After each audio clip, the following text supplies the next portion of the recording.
A well-known myth has it that when Genghis Khan died in 1227, the sky turned blue for the first time. While this is just a legend, it's true that few rulers had a greater impact on the course of human history than he did. As the founder and first great Khan of the Mongol Empire, he united the nomadic tribes of the Eurasian Steppe and created one of the largest contiguous land-based empires in history. During his lifetime, he established the foundations of modern Mongolia and led his followers on military campaigns that stretched from the Pacific Ocean to Eastern Europe. In fact, if not for his untimely death, he may have been the first person to unite the whole world under one banner. Today, we are going to take a look at the life and legacy of the legendary Mongol warrior. We will examine his rise to power, his military genius, and his lasting impact on the course of human history. So join us as we explore the story of one of the most iconic leaders of all time. Temujin was born around 1155 or 1162 near the Onon River, which today forms the border between Mongolia and Russia. His name literally means iron or steel. Back then, his family were common nomadic herders living among other Mongol clans on the vast grasslands of the Mongolian steppe. But like many great leaders before and after him, Temujin's early life was full of struggle and hardship. His father, Yesugei, was poisoned by rivals when Temujin was 9, leaving his mother, Hoylan, a widow with 4 children to care for. After burying her husband, she and her sons then had to escape for their lives when another rival clan attacked their camp and stole everything they owned. For the next few years, Temujin and his family lived as outcasts, moving from place to place and trying to survive on their own. He learned the skills needed to thrive in such a harsh environment, including hunting, tracking, and survival. And while these were important, the skills that Temujin was learning were not enough to protect his family from those who wished them harm. At one point, Hoelun and her sons were taken captive by a tribe called the Taijute, but she was able to negotiate their release by offering herself as a slave. However, Temujin swore to never forgive the Taijute for what they had done, and this oath would later lead him to wage war against them and break the tribal divisions that had long plagued the Mongols. In the meantime, Temujin began forming alliances with other Mongol clans through a ceremony known as an Oath of Brotherhood, or Anda. This practice involved drinking a special concoction known as sangre, which was made from fermented mare's milk. It was considered a sacred bond that linked those who shared it together in brotherhood. And soon enough, Temujin had enough allies to defeat the Taijute and avenge his mother's honor. From there, he continued to forge ahead, defeating rival clans and building up his own personal army. And by 1198, he was powerful enough to challenge the most powerful clan in the region, the Kerit. The Kerit had long dominated the Mongolian steppe, but now they were about to meet their match. Temujin and his allies fought against them at the river Kalgan, and won. After this victory, Temujin's reputation as a great leader and warrior began to spread far and wide, and in 1206, he was summoned to a Kurultai or assembly of tribal leaders from all over Mongolia. They had come together to choose a single leader who could unite the Mongols under one banner. Temujin was the clear choice. He was a skilled warrior and leader who had proven himself to be capable of defeating the Mongols' greatest enemies.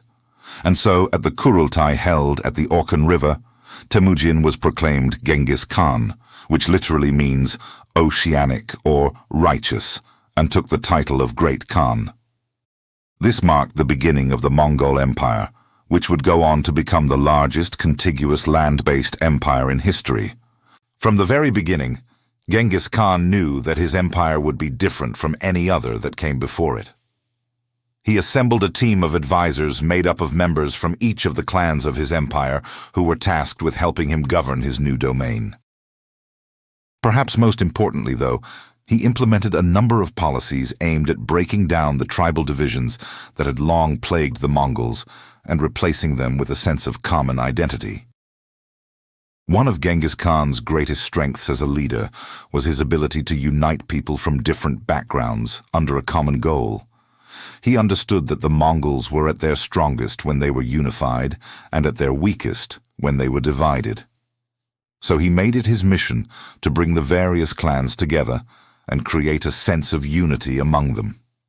He used a variety of methods to achieve this, including intermarriage, strategic alliances, and a common language. But perhaps the most important thing he did was to create a new legal code known as the Yasa, which applied equally to all Mongols regardless of their clan affiliation. This code of laws established a centralized legal system that helped to create order and stability throughout the empire.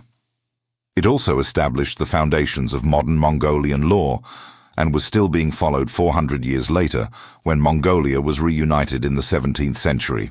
Another thing that set Genghis Khan apart from other leaders of his time was his religious tolerance. Unlike many of his contemporaries, Genghis Khan did not force his subjects to convert to his religion, and he respected the right of others to practice their own faith freely. This policy of religious tolerance helped to create an atmosphere of openness and acceptance within the Mongol Empire, which in turn contributed to its overall stability and prosperity. But perhaps the most enduring legacy of Genghis Khan was his postal system. In the early days of the Mongol Empire, communication was difficult and time-consuming. There was no such thing as a telephone or telegraph, and messages had to be delivered by horseback.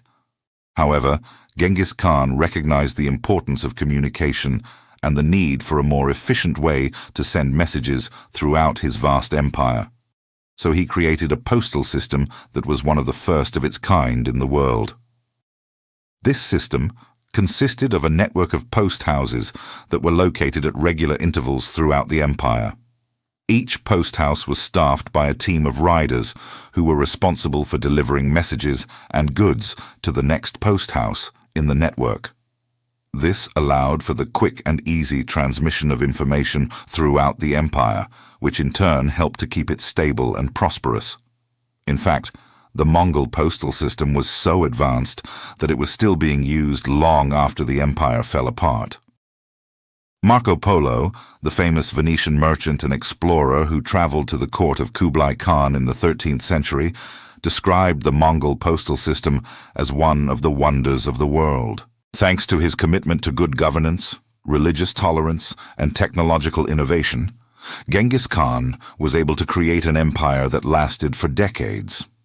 Under his rule, the Mongols went from being a small, relatively unimportant tribe to being the most powerful force in all of Asia. They conquered vast territories and defeated armies that had never before been defeated.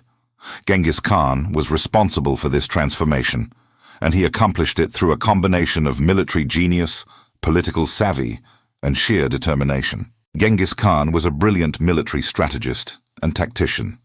He was also a master horseman and archer, which helped him to develop the Mongol military into one of the most effective fighting forces in the world. Genghis Khan's armies were composed primarily of horse archers who were able to ride for long periods of time without getting tired. This gave them a significant advantage over the armies of their enemies, who were usually made up of infantrymen who had to walk long distances. His armies were also highly disciplined and well organized, which allowed them to move quickly and coordinate their attacks effectively. He also used smoke signals and other forms of non-verbal communication to coordinate his troops and relay information. This allowed him to keep tabs on his troops and make sure they were following his orders. Finally, Genghis Khan was a firm believer in the principle of rewarding loyalty with power. He appointed his most trusted advisors and generals to positions of authority within the empire, which helped to ensure that they would be loyal to him and his successors. This created a system of government that was both effective and efficient, which helped to ensure the stability and longevity of the Mongol Empire. Under Genghis Khan's leadership, the Mongols first turned their attention to the steppe, where they defeated the rival Tatars, Merkit and Naiman tribes and expanded their territory into Central Asia. In 1218, Genghis Khan launched his campaign into the Khwarezmian region, which was ruled by a Shah who had previously shown hostility towards the Mongols. However, when Genghis Khan approached the Shah and demanded that he submit to his rule, the Shah instead invited him to his capital city of Bukhara. Once there, he had Genghis Khan and his men put in prison and planned to execute them. But the Mongols escaped, and Genghis Khan vowed revenge. He laid siege to the city, but it was too well fortified for his armies to attack head-on. So he ordered them to build a wall around it. Then, when the citizens ran out of food and water, he ordered his soldiers to break through the gates and plunder the city. Women and children were spared only because they were unable to carry away booty. Everyone else was either killed, tortured, or sold into slavery. Genghis Khan then moved on to the Shah's other cities, destroying each one in turn, until finally the Khwarezmians submitted to him and paid tribute. To say that Genghis Khan was ruthless would be a horrific understatement. He delighted in making examples of entire cities. At one point, he even built a pyramid out of the skulls of his enemies. But he was also a man of principles, and he kept his word whenever he made a treaty with a city or ruler. If they honored their agreement, he would not attack them unless they broke the terms of their treaty. Genghis Khan's empire stretched from the Pacific Ocean to Eastern Europe. He was the first person to unite the whole world under one banner, and he would have continued expanding his empire if he hadn't died in 1227. He was likely killed during a battle against the Western Sia, a nomadic tribe that lived west of Mongolia. He had campaigned against them for several years, but the exact circumstances surrounding his death are unknown. Some historians believe he died from wounds he received in battle, while others think he may have been poisoned.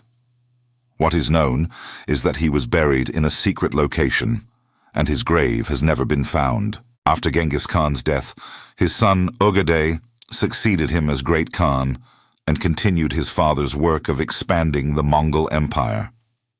Under his rule, the Mongols pushed into Europe, the Middle East, and China. Eventually, the empire would stretch from the Pacific Ocean to Eastern Europe, making it the largest contiguous land-based empire in history. Genghis Khan's legacy has endured across the centuries. He is remembered as a terror in Europe and a hero in Mongolia. Despite his brutality, he was also a brilliant military strategist and tactician who created one of the largest empires in history. His empire facilitated trade along the Silk Road and contributed to the globalization of Eurasia. In fact, some historians argue that the Mongol Empire was the first truly global empire. In recent years, Genghis Khan has become a popular figure in modern culture. There are statues and monuments dedicated to him in Mongolia and China, and his image is often used to promote tourism in Mongolia. He has also been featured in numerous books, movies, and TV shows. For example, there is a popular video game based on his life, and there is even a beer named after him that is sold in Germany. Some politicians have tried to use Genghis Khan's legacy to their advantage. For example, in the early 2000s, the then president of Mongolia, Natsagin Bagabandi, tried to promote the idea of a third secret, which he claimed would unite the people of Mongolia and restore the country to its former glory. However, this failed to materialize, and Bagabandi was eventually forced to resign in the face of public pressure. So what is the true legacy of Genghis Khan? Was he a brutal tyrant or a brilliant leader? You decide. Thanks for watching.